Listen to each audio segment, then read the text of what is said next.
Morí a los 27 años en un accidente automovilístico que no fue un accidente en absoluto. Mi esposo Ethan estaba conduciendo, enviando mensajes de texto a su asistente Melissa sobre su próximo viaje a Hawái, el viaje que pagué con el dinero de mi herencia. No vio el camión hasta que fue demasiado tarde. Lo último que escuché antes del impacto fue la voz de Ethan en el altavoz diciendo, «No te preocupes, le diré que es una conferencia». Es demasiado celosa para entender las relaciones profesionales. De todos modos, mi nombre es Rachel Morgan y durante 5 años le di todo a mi marido, mi herencia, mi carrera y mi identidad, mientras él transfería todo sistemáticamente a la mujer que, según él, era solo una colega. Cada vez que cuestionaba su relación, me llamaba celosa. Cada vez que le preguntaba por dinero, me llamaba controladora. Cada vez que expresaba mi dolor, me llamaba dramática. Cuando abrí nuevamente los ojos, no estaba en el cielo ni en ninguna morada espiritual. Tenía 22 años y estaba sentada en una cafetería frente a Ethan Harper en nuestra tercera cita, observándolo encantarme con esa sonrisa ensayada que alguna vez me pareció irresistible. Esta vez sabía exactamente cuánto costaba esa sonrisa. Entonces, Rachel dijo Ethan inclinándose hacia adelante con una intimidad practicada, «Cuéntame sobre tu familia. Quiero saber todo sobre ti». En mi vida anterior encontré eso romántico, como una prueba de que le importaba. Ahora entendí lo que realmente estaba preguntando. ¿Tienes dinero? ¿Vale la pena la inversión? Mi familia es normal, dije tomando un sorbo de café. Mis padres son profesores. Estamos cómodos, pero no somos ricos. Era una mentira. Mi abuela me había dejado un fondo fiduciario al que podría acceder a partir de los 25 años. En mi línea de tiempo anterior se lo conté a Ethan en nuestra quinta cita, y vi cómo sus ojos se iluminaban con un interés que confundí con amor. Eso es maravilloso, dijo Ethan, recuperándose rápidamente. Crecí con muy poco. Realmente admiro a las personas que valoran lo que tienen. La ironía habría sido risible si no fuera tan calculada. Ethan provenía de una familia de clase media sólida y había inventado su historia de pobreza para que las mujeres quisieran cuidarlo. ¿Y tú?, pregunté. ¿A qué te dedicas? Actualmente trabajo en marketing y busco distintas posiciones, esperando la oportunidad adecuada. Soy muy selectivo con la cultura empresarial. Traducción: estaba desempleado y buscaba a alguien que lo mantuviera. Inteligente, dije con neutralidad, tomarte tu tiempo para encontrar el ajuste correcto. Ethan sonrió, pero pude ver que estaba recalculando. Sin la promesa de dinero, era menos interesante. Bueno, Rachel, tengo que ser honesto. Normalmente no conecto tan rápido con las mujeres, pero hay algo diferente en ti, algo real. En mi vida anterior esas palabras hicieron que mi corazón se acelerara. Ahora me pusieron los pelos de punta. Qué dulce, dije mirando mi teléfono, pero debería irme. Tengo turno temprano mañana. La confusión se reflejó en su rostro. En nuestra línea de tiempo original, yo había sido quien se resistía a irse. Esta versión se suponía que sería fácil. Ya estaba esperando que pudiéramos cenar. Es mi invitación. Realmente necesito irme, dije recogiendo mis cosas. Gracias por el café. ¿Puedo verte de nuevo?, preguntó con un tono de desesperación.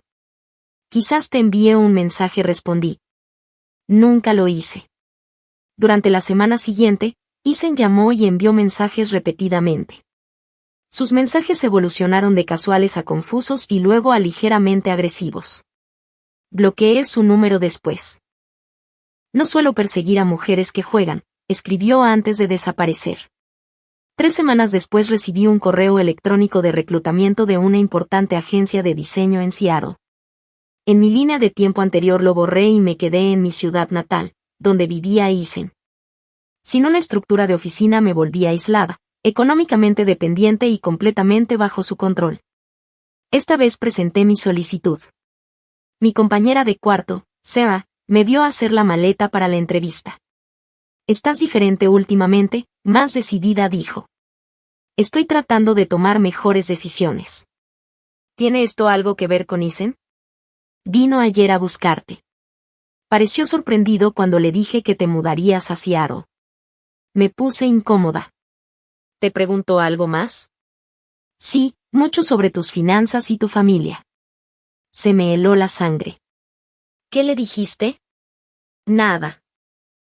Me dio malas vibras, así que dije que solo eras mi compañera de cuarto y que no conocía tus asuntos personales. Gracias, respondí. Si regresa, no te involucres. Quizás menciona que escuchaste que estoy saliendo seriamente con alguien en Seattle. ¿Lo estás?, preguntó. No, pero no necesitas saberlo. La entrevista en Seattle salió perfecta. Me ofrecieron un puesto con casi el doble de mi salario actual. Acepté inmediatamente. Mudarme al otro lado del país fue como quitarme una piel en la que había estado atrapada. Durante 6 meses me dediqué al trabajo, hice amigos, me uní a un gimnasio y redescubrí pasatiempos que había abandonado. No pensé en Isen en absoluto. Hasta que mi teléfono sonó con un número desconocido. Rachel, soy Isen. No puedo creer que simplemente desaparecieras. Sin despedidas, sin explicaciones. Pensé que teníamos algo especial. Tuvimos 3 citas. Eso no es especial, eso es apenas conocerse. No seas así. Me gustaste mucho. Todavía me gustas. De hecho, estaré en Seattle la próxima semana por negocios. Me encantaría invitarte a cenar. No me interesa. Vamos, no seas celosa porque no te perseguí inmediatamente. Tenía cosas que resolver, pero ahora estoy listo, dispuesto a darnos una verdadera oportunidad. La palabra celosa me puso la piel de gallina. No estoy celosa, Isen. No me interesa. No vuelvas a llamar. Colgué y bloqueé el número, pero Isen no había terminado. Durante el mes siguiente creó varias cuentas en redes sociales para enviarme mensajes, mandó correos electrónicos a mi trabajo y envió flores a mi oficina con notas sobre no rendirse con nosotros. Cada mensaje tenía el mismo tema: estaba cometiendo un error, estábamos destinados a estar juntos, y estaba dejando que mis celos arruinaran algo hermoso. Finalmente hice algo que nunca tuve el coraje de hacer en mi vida anterior: presenté una solicitud de orden de restricción. La oficial que tomó mi declaración era una mujer de unos 40 años con ojos amables. Este patrón es clásico, me dijo: el bombardeo amoroso, la persistencia tras el rechazo, las cuestiones financieras, las acusaciones de celos. Este hombre está probando tus límites. ¿Puede realmente una orden de restricción detenerlo?, pregunté. Crea un registro legal y consecuencias si la viola. Documenta todo, guarda mensajes, correos, cualquier contacto. Si la situación empeora, llámanos inmediatamente. Me entregó su tarjeta. Confía en tus instintos. Se concedió la orden de restricción. Ahí se le entregaron los papeles en el apartamento que compartía con una mujer llamada Jennifer. Durante 3 meses, Isen permaneció en silencio. Empecé a relajarme. Luego Jennifer me envió un mensaje en Facebook: hola, Rachel. Espero que no te moleste que me comunique contigo. Isen me contó que salieron por poco tiempo y que terminó mal. Dijo que te obsesionaste y que tuvo que conseguir una orden de restricción contra ti por acoso. Mi visión se volvió un túnel. Por supuesto, había cambiado la historia. Eso no fue lo que pasó. Obtuve la orden de restricción contra él porque no dejó de comunicarse conmigo después de que le dejé claro que no estaba interesada. Me ha estado acosando durante meses. Eso no fue lo que me dijo, respondió. Me mostró mensajes que parecían bastante insistentes. Esos mensajes no existen porque nunca los envié. Jennifer, no te conozco, pero por favor ten cuidado. ¿Vives con él? ¿Tiene acceso a tus finanzas? Larga pausa. ¿Por qué preguntas sobre finanzas? Porque ese es su patrón. Se dirige a mujeres con recursos y poco a poco toma el control mientras las hace sentir locas por cuestionarlo. Por favor, revisa tu crédito, verifica cualquier cuenta y no le des acceso a nada que no puedas permitirte perder. Esto es una locura. Eres la ex celosa de la que me advirtió. No me contactes más. Me bloqueó. Me quedé mirando la pantalla, sintiéndome mal. Intenté advertirle y ahora yo era la villana, pero ¿qué más podía hacer? 2 meses después, Jennifer envió un mensaje desde una cuenta diferente. tenías razón en todo. Vació mi cuenta bancaria, agotó mis tarjetas de crédito y, cuando lo confronté, dijo que estaba siendo paranoica y celosa. Me di cuenta cuando mi banco me llamó para informarme de una actividad sospechosa. Él ya se fue. Se mudó mientras estaba en el trabajo y se llevó la mitad de mis muebles. La policía dice que es un asunto civil porque le di acceso. Lo siento mucho, no te creí. Lamento que te haya hecho esto. ¿Estás bien? En realidad no, pero estaba presentando cargos por robo de identidad en las tarjetas de crédito. El detective dice que hay otras 2 mujeres que presentaron denuncias similares. Están construyendo un caso. Una fría satisfacción se instaló en mi pecho. Finalmente, las consecuencias. Avísame si puedo ayudarte. Testificaré si es necesario. Gracias. Y Rachel, él habla de ti constantemente. Está obsesionado con el hecho de que te escapaste. Ten cuidado. La advertencia me puso la piel de gallina, pero traté de no dejar que me consumiera. Tenía una buena vida en Seattle. Eason estaba implosionando en casa y yo estaba a salvo aquí. Entonces mi jefa me llamó a su oficina.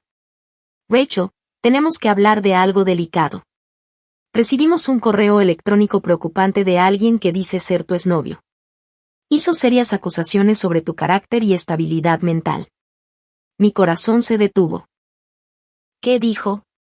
Afirmó que robaste información confidencial de tu empleador anterior, que lo has estado acosando durante años y que tienes antecedentes de comportamiento inestable. Michelle levantó la mano. Te lo digo porque obviamente es falso y quería que lo supieras para que puedas tomar acciones legales. ¿Cómo sabes que es falso? Porque hacemos verificaciones de antecedentes exhaustivas y el tuyo salió limpio. Porque he trabajado contigo durante casi un año y eres una de nuestras diseñadoras más profesionales, y porque este correo electrónico fue claramente un intento de manipulación. Ella sacó una copia impresa. Mira el lenguaje. Está diseñado para hacerte parecer histérica y obsesionada. Difamación clásica. Tomé el correo electrónico, mis manos temblaban mientras leía las palabras de Eason que me describían como inestable, celosa y peligrosa. Está tratando de destruir mi carrera. Lo está intentando, pero no lo conseguirá. Envié esto al departamento legal. Están considerando una demanda por difamación. La expresión de Michelle se suavizó. ¿Necesitas algo más? ¿Soporte de recursos de seguridad? Tengo una orden de restricción, pero él sigue encontrando formas de evadirla. Absolutamente. Lo legal es documentarlo todo.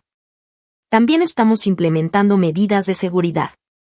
Será marcado si intenta acceder a nuestro edificio. Esa tarde llamé a la policía cuya tarjeta había conservado. Ella me conectó con un detective especializado en casos de acoso. En base a lo que describes, este hombre está escalando, me dijo el detective Morrison. Las violaciones de la orden de restricción, la interferencia en el empleo y la campaña de difamación son señales de que se está volviendo más obsesivo y desesperado. ¿Qué puedo hacer? Documenta todo lo que estás haciendo. Trabajaremos con el Departamento de Policía de Seattle para coordinar la vigilancia si aparece. Y te recomiendo que consultes con un especialista en seguridad personal. ¿Crees que él vendría físicamente tras de mí? Creo que ha demostrado un patrón de no aceptar límites ni consecuencias. Es mejor estar preparada. El asesor de seguridad me enseñó a variar mis rutas de regreso a casa, a estar atenta a mi entorno y a confiar en mis instintos. Instaló una mejor cerradura en mi apartamento y me dio una alarma de seguridad personal. Odiaba que Eason hubiera invadido mi vida nuevamente, pero me negué a dejar que ganara haciéndome vivir con miedo. Entonces todo se vino abajo. Estaba revisando la presentación de un cliente importante cuando Michelle me llamó a su oficina. Su rostro estaba sombrío. Rachel, siéntate. Tenemos un problema serio. Se me cayó el estómago. ¿Qué pasó? Eason envió un correo electrónico masivo a toda nuestra lista de clientes. Afirmó ser tu exnovio preocupado y les advirtió que eres inestable y que has robado información de clientes en el pasado. 3 clientes ya han llamado preguntando si las acusaciones son ciertas. La habitación daba vueltas. Él no puede. Eso es difamación. Es peor que la difamación. Incluyó documentos inventados que parecen correos electrónicos internos tuyos en los que se discute la venta de datos de clientes. Son falsos, obviamente, pero lo suficientemente convincentes como para asustar a nuestros clientes. La expresión de Michelle era de dolor. El departamento legal está al tanto, pero Rachel, necesito ponerte en licencia administrativa mientras solucionamos esto. ¿Me estás suspendiendo? Mi voz salió entrecortada. No suspender, proteger. Si estás trabajando activamente en cuentas de clientes mientras nos defendemos de estas acusaciones, parece que no lo estamos tomando en serio. Una vez que los asuntos legales estén correctos y hayamos solucionado el problema de la difamación, podrás regresar. Los beneficios y el pago completo continúan, pero no puedo tenerte en las reuniones con clientes en este momento. Salí de esa oficina sintiéndome como si me estuviera ahogando. Eisen finalmente había encontrado una forma de lastimarme que no podía contrarrestar de inmediato. Mi carrera, lo único que había construido completamente por mi cuenta, la base de mi nueva vida, estaba bajo ataque. Esa noche, me senté en mi apartamento e hice algo que no había hecho desde que renací. Lloré, no lágrimas silenciosas, sino horribles sollozos que sacudieron todo mi cuerpo. Todo lo que hice para escapar de Eisen, cada límite que establecí, cada medida legal que tomé, nada de eso fue suficiente. Todavía estaba encontrando formas de destruirme. Mi teléfono sonó. Era Sarah, mi antigua compañera de cuarto. Rachel, Dios mío, ¿estás bien? Eisen apareció en nuestro antiguo apartamento buscándote. Cuando le dije que ya no vivías aquí, se puso agresivo. Empezó a gritar sobre cómo habías arruinado su vida y cómo habías puesto a todos en su contra. Llegó la policía. Está detenido, pero estoy asustada. Sarah, lo siento mucho. No te disculpes. Esto no es tu culpa. Pero Rachel, él está completamente inestable. Las cosas que decía sobre ti. Realmente cree que eres responsable de todo lo malo en su vida. ¿Que orquestaste alguna conspiración contra él? Después de colgar, me senté en la oscuridad y me enfrenté a una verdad que había estado evitando. Correr no fue suficiente. Las medidas legales no fueron suficientes. Eisen no iba a detenerse hasta destruirme por completo o hasta que algo lo obligara a hacerlo.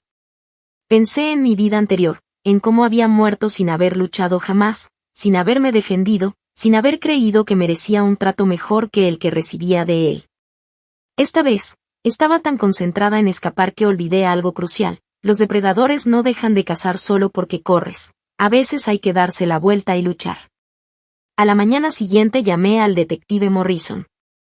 Quiero denunciar todo, el acoso, la difamación, los documentos falsos, todo. Y quiero hacer público su patrón. Quiero que cada mujer a la que él pueda apuntar en el futuro sepa lo que es. Este es un gran paso, ¿estás segura? Estoy segura. Él se ha enojado porque sabe que estoy aislada. Piensa que si puede destruir mi carrera y mi reputación, no tendré a dónde escapar. Pero ya terminé de correr. Morrison guardó silencio por un momento. Está bien, déjame hacer algunas llamadas. Y Rachel, estás haciendo lo correcto. Durante la semana siguiente, las cosas se movieron rápidamente. Jennifer aceptó testificar.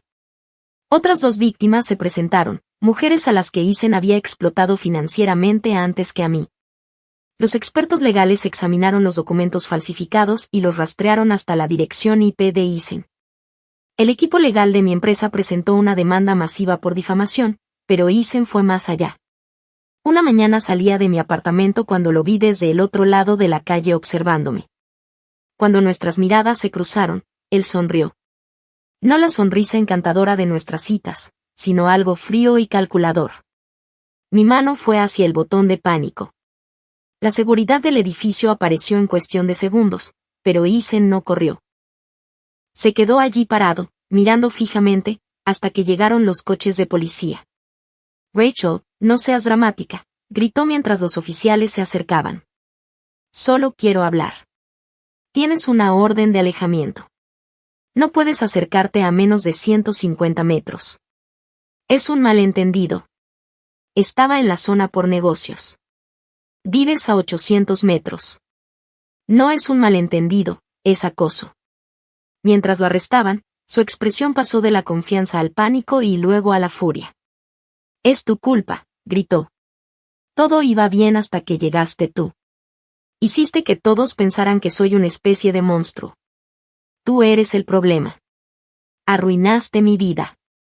Vi cómo lo subían a la patrulla, sintiendo solo una fría claridad. Así era él siempre, la ira, la culpa, la negativa a aceptar la responsabilidad. Yo no había creado esta versión de él, simplemente dejé de usar la máscara. El detective Morrison llamó al día siguiente, lo acusaron de acoso, de múltiples violaciones de órdenes de alejamiento, de acoso reiterado y fraude electrónico por los documentos falsos. Entre el caso de Jennifer, tu documentación y el arresto de ayer, tenemos un caso sólido. Se le fijó la fianza alta porque existe riesgo de fuga y demostró que cruzará las fronteras estatales. ¿Qué pasa ahora?, pregunté. Probablemente acepte un acuerdo con la fiscalía. Con sus antecedentes y las pruebas, se enfrenta a prisión y libertad condicional. Y lo más importante, esto crea un historial permanente. 2 semanas después me reincorporaron al trabajo. Michelle me llamó a su oficina con buenas noticias. Todos los clientes estaban satisfechos con los resultados de la investigación. El departamento legal había demolido la campaña de difamación de Eisen y me ascendían a diseñadora senior con un aumento. Manejaste esto con increíble profesionalismo, dijo Michelle. La mayoría de la gente se habría derrumbado. Te mantuviste concentrada, documentaste todo, confiaste en el proceso. Eso es calidad de liderazgo. Pero la victoria se sintió vacía. Estaba a salvo, mi carrera intacta, Eisen enfrentaba consecuencias, pero yo estaba agotada. La vigilancia constante, las batallas legales, el miedo, me habían pasado factura, algo que no había reconocido del todo. Esa noche fui a un grupo de apoyo para víctimas de acoso que me había recomendado el detective Morrison.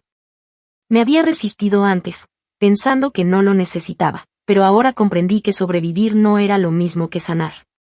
Había 8 mujeres en la sala, todas con historias similares, detalles diferentes, el mismo patrón, hombres que no podían aceptar el rechazo, que se enfurecían al perder el control, que culpaban a sus víctimas por las consecuencias de sus actos. Lo más difícil, dijo una mujer, es que me hizo dudar de mi propia realidad durante tanto tiempo. Incluso ahora, cuando sé intelectualmente que su comportamiento estuvo mal, una parte de mí todavía oye su voz diciendo, estoy exagerando. Estoy celosa. Yo soy el problema. Todas asintieron, incluida yo. Esa es la parte insidiosa, dijo el facilitador del grupo. Los abusadores no solo te hacen daño físico o económico, intentan colonizar tu mente, hacerte dudar de tus propias percepciones. Sanar significa recuperar ese territorio. Durante los meses siguientes asistí al grupo semanalmente, empecé terapia, aprendí a reconocer la diferencia entre la precaución adecuada y la hipervigilancia, entre poner límites y construir muros. Y poco a poco empecé a creer algo que me había estado diciendo sin sentirlo realmente, no era mi culpa. El juicio de Eisen se programó para 6 meses después. Mientras tanto, violó las condiciones de su fianza al intentar contactar con otra mujer con la que había salido brevemente. De vuelta en la cárcel, con la fianza revocada. Jennifer y yo quedamos para tomar un café la semana antes del juicio. He estado pensando en escribir sobre esto, dijo, no por atención ni por venganza, sino porque cuando intenté investigar las señales de advertencia de abuso financiero, no pude encontrar mucho que describiera lo que hizo. Todo se centraba en parejas casadas o relaciones largas, nada sobre lo rápido que puede suceder con alguien a quien solo conoces desde hace unos meses. Deberías escribirlo, le dije. Contribuiré si quieres. Cuantas más mujeres reconozcan estos patrones a tiempo, menos terminaremos donde terminamos. ¿De verdad lo harías?, preguntó. Porque estaba pensando, ¿qué tal si creáramos un sitio web, un recurso específico sobre depredadores financieros que usan las relaciones románticas como tapadera, con historias reales, señales de alerta y recursos legales? Pensé en mi vida anterior, en morir sin entender jamás lo que me habían hecho, en todas las mujeres que probablemente estaban pasando por lo mismo ahora, creyendo que ellas eran el problema, que eran demasiado celosas, controladoras o dramáticas. Sí, hagámoslo. Llegó el juicio. Testifiqué sobre el acoso de Eisen, los documentos falsos y el sabotaje profesional. Jennifer testificó sobre la explotación financiera. Las otras víctimas contaron sus historias. El abogado de Eisen intentó pintarlo como un hombre cuya vida se había desmoronado tras perder al amor de su vida, como si su obsesión naciera de un desamor verdadero. El fiscal lo desestimó de inmediato, presentando pruebas del patrón de Eisen con al menos 6 mujeres diferentes a lo largo de 8 años. Esto no era amor, dijo, era depredación con un barniz romántico. El jurado deliberó durante 4 horas, culpable de todos los cargos. 2 años de prisión, 3 años de libertad condicional supervisada, asesoramiento obligatorio y órdenes de alejamiento permanentes para todas las víctimas. Cuando el juez dictó la sentencia, la mirada de Eisen se cruzó con la mía al otro lado de la sala. Por un instante vi una auténtica conmoción, nunca creyó realmente que habría consecuencias. Mientras se lo llevaban, sentí un cambio. No era exactamente una victoria, sino un cierre. El hombre que me había arrebatado todo en una vida anterior no tenía nada de mí en esta. 6 meses después del juicio, Jennifer y yo lanzamos el sitio web. Lo llamamos Celoso Justificado, reclamando la palabra que Eisen había usado como arma en nuestra contra. En un mes recibimos cientos de historias de mujeres que compartían sus propias experiencias. En 3 meses aparecimos en los principales medios de comunicación. En 6 meses ayudamos a 53 mujeres a reconocer señales de alerta en sus relaciones y a salir de ellas antes de sufrir daños económicos. Estaba en la oficina, un pequeño espacio compartido que Jennifer y yo alquilamos para el trabajo del sitio web, cuando alguien llamó a la puerta. Un hombre de unos 30 y tantos años estaba allí con aspecto nervioso. Hola, soy David Chan. Trabajo en el Seattle Times. Me preguntaba si podría entrevistarte sobre el sitio web para un artículo que estamos haciendo sobre defensa digital. Mientras tomábamos un café, David me hizo preguntas reflexivas sobre el proyecto, mi experiencia y el proceso legal. No sensacionalizó la historia ni insistió en detalles traumáticos, simplemente le interesaba el trabajo en sí. «¿Puedo preguntarte algo extraoficialmente?», dijo al terminar. «Claro. ¿Cómo se vuelve a confiar después de algo como lo que pasaste? ¿Cómo se abre uno a la posibilidad de una relación? Sinceramente, no estoy segura de haber llegado a ese punto todavía. Quizás nunca lo esté, pero he aprendido a confiar en mí misma de nuevo, y eso me parece más importante». David asintió. Buena respuesta. Mejor que buena, de hecho. Es real. Su artículo salió 2 semanas después. Era justo, bien documentado y compasivo sin ser condescendiente. Captó la esencia de lo que intentábamos hacer sin convertirnos en víctimas ni héroes, solo en personas que hacen un trabajo necesario. Me envió un correo electrónico después de su publicación. Gracias por ser tan honesta en la entrevista. ¿Te gustaría cenar en algún momento? No para el trabajo, solo para cenar. Me quedé mirando el correo un buen rato. Todos los instintos que había desarrollado durante el último año me gritaban precaución, señales de alerta, protégete. Pero luego pensé en lo que había aprendido en terapia. Hay una diferencia entre ser cuidadosa y aislarse, entre poner límites y construir cárceles. Le respondí, cenar suena bien, pero debería decírtelo de antemano. Soy muy cautelosa con las citas, tengo una historia complicada. Si eso es demasiado, lo entiendo. Su respuesta fue, complicado está bien. Podemos ir al ritmo que mejor funcione para ti. Fuimos a cenar, luego a tomar un café y después a dar un paseo por la ciudad. David fue paciente con mis límites, respetuoso cuando necesitaba espacio y comprensivo cuando le expliqué que aún no estaba lista para ciertos pasos. Después de 3 meses estábamos sentados en su sofá viendo una película cuando la pausó. Necesito decirte algo, dijo. Mi ritmo cardíaco se aceleró. Aquí viene, pensé, el otro zapato cayendo, la agenda oculta. Te busqué cuando estaba investigando el artículo. Encontré todos los registros judiciales, todos los detalles sobre lo que hizo Eisen, y quiero que sepas que conozco toda la historia y eso no cambia cómo te veo. En todo caso, me hace respetarte más. Inicialmente me investigaste para el artículo, luego seguí leyendo porque quería entender lo que habías pasado. Probablemente debería habértelo dicho antes, Pero no quería que pensaras que me estaba acercando a ti con preconcepciones o lástima. Me senté con esta información tratando de analizar si se sentía como una violación o como honestidad. ¿Estás enojado?, preguntó David. No lo sé. Todo es de conocimiento público, así que no hiciste nada malo. Exactamente. Pero se siente extraño que sepas cosas sobre mí que no he elegido compartir. Eso es justo. Lo siento si me excedí. Solo quería saber si había algún factor desencadenante que debería tener en cuenta, algún tema que evitar o formas en las que podría causar daño accidentalmente. Lo miré y vi la genuina preocupación en su rostro y sentí algo inesperado, alivio. Gracias por decírmelo y por intentar ser considerado, eso es importante. 6 meses después de comenzar a salir con David, recibí una llamada del detective Morrison. Eason violó su libertad condicional. Intentó contactar con otra mujer. Patrón similar al tuyo. Está de nuevo en la cárcel y están considerando ampliar su sentencia. Colgué y me quedé mirando mi teléfono. Una parte de mí se sintió reivindicada, prueba de que su comportamiento no tenía nada que ver conmigo específicamente, que yo no era especial ni diferente ni la que lo llevó a actuar así. Era simplemente un depredador que se movía de un objetivo a otro. Pero otra parte de mí se sentía triste por quien fuera esa nueva mujer, por quien habría sido si Eason hubiera logrado aislarla y explotarla esa noche. Le conté a David sobre la llamada. ¿Cómo te sientes al respecto?, preguntó él. Cansada. Simplemente estoy cansada de que él tenga espacio en mi cabeza.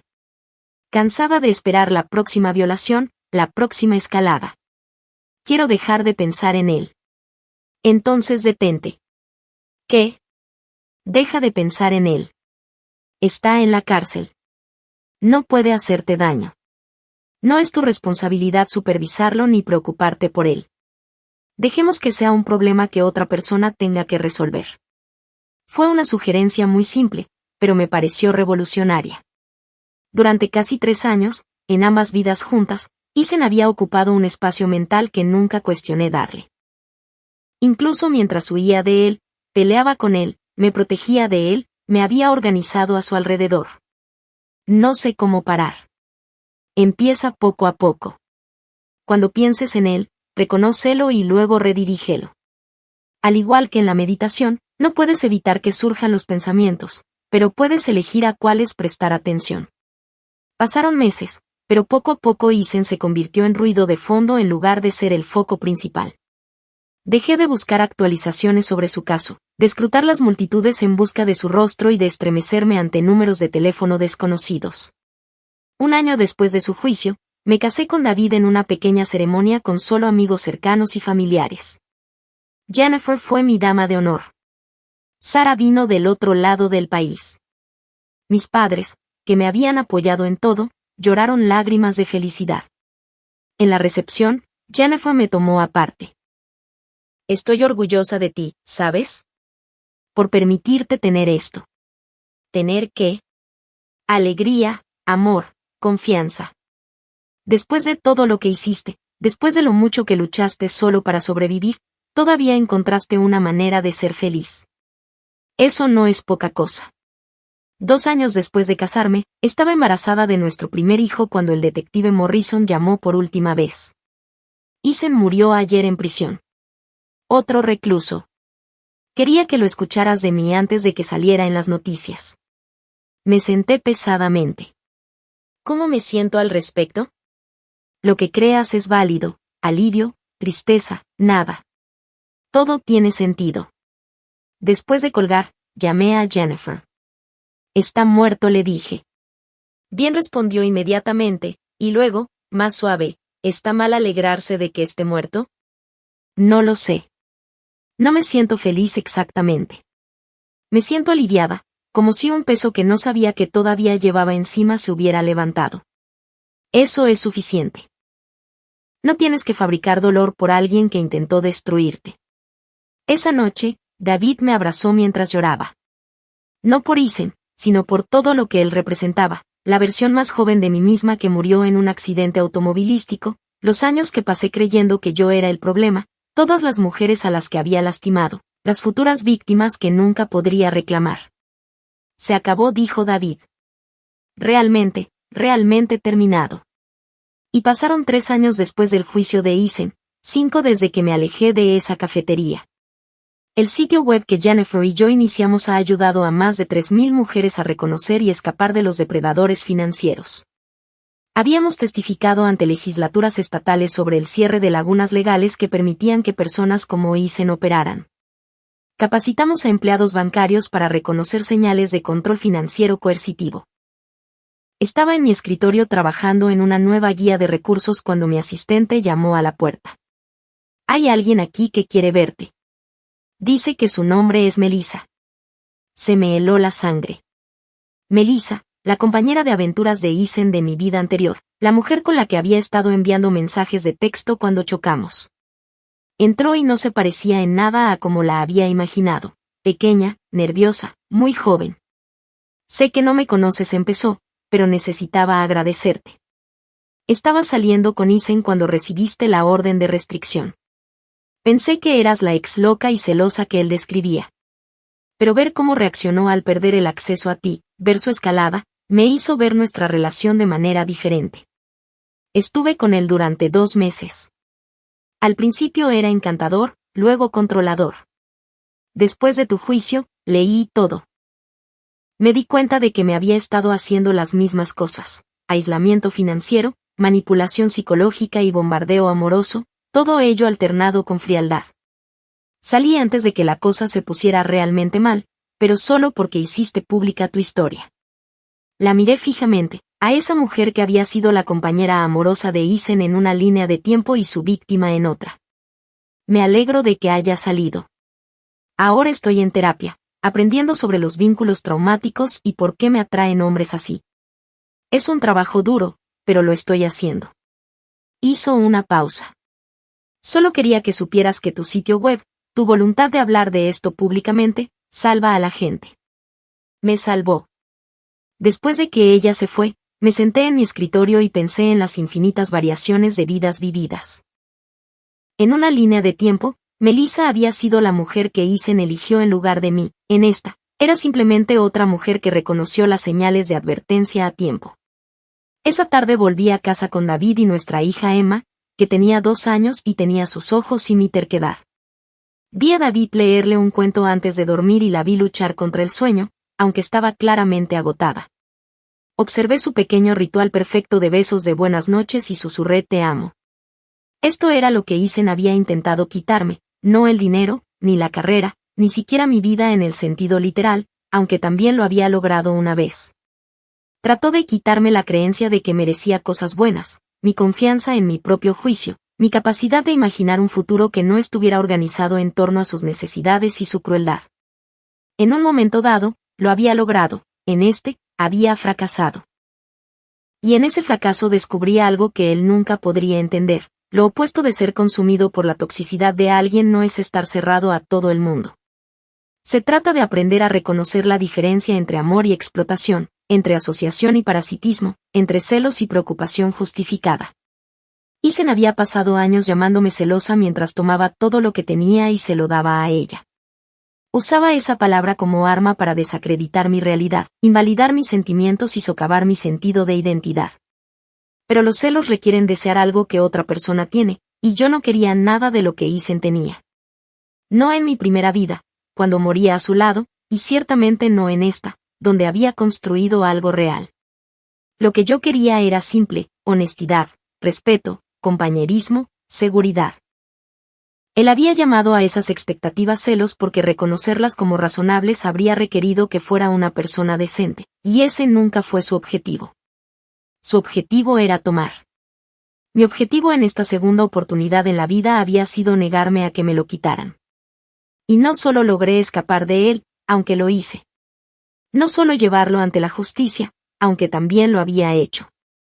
Había logrado recuperarme, la mujer que era antes de conocerlo, la mujer en la que podría haberme convertido sin él, la mujer que elegí ser a pesar de él. Esa noche, David me encontró de pie en la puerta de Emma, observándola dormir. ¿En qué estás pensando?, preguntó, rodeándome con sus brazos desde atrás. Sobre lo afortunada que soy y sobre lo diferentes que podrían haber sido las cosas. sobre lo agradecida que estoy por cada elección que hice y que me trajo hasta aquí. ¿Te arrepientes de algo? Ninguno, dije. Ya no. Porque la mayor victoria no fue la caída de Eisen, no fue el tiempo en prisión, ni la exposición pública, ni siquiera su muerte. La mayor victoria fue estar en este pasillo, en esta vida que había construido, con esta familia que había elegido, sintiendo una alegría genuina en lugar de una gratitud desesperada. Eisen había intentado hacerme creer que yo no era nada sin él, que mis preocupaciones eran celos, que mis límites eran controladores y que mis necesidades eran irrazonables. Pero yo había aprendido la verdad, yo fui todo gracias a quien elegí ser cuando él ya no estaba.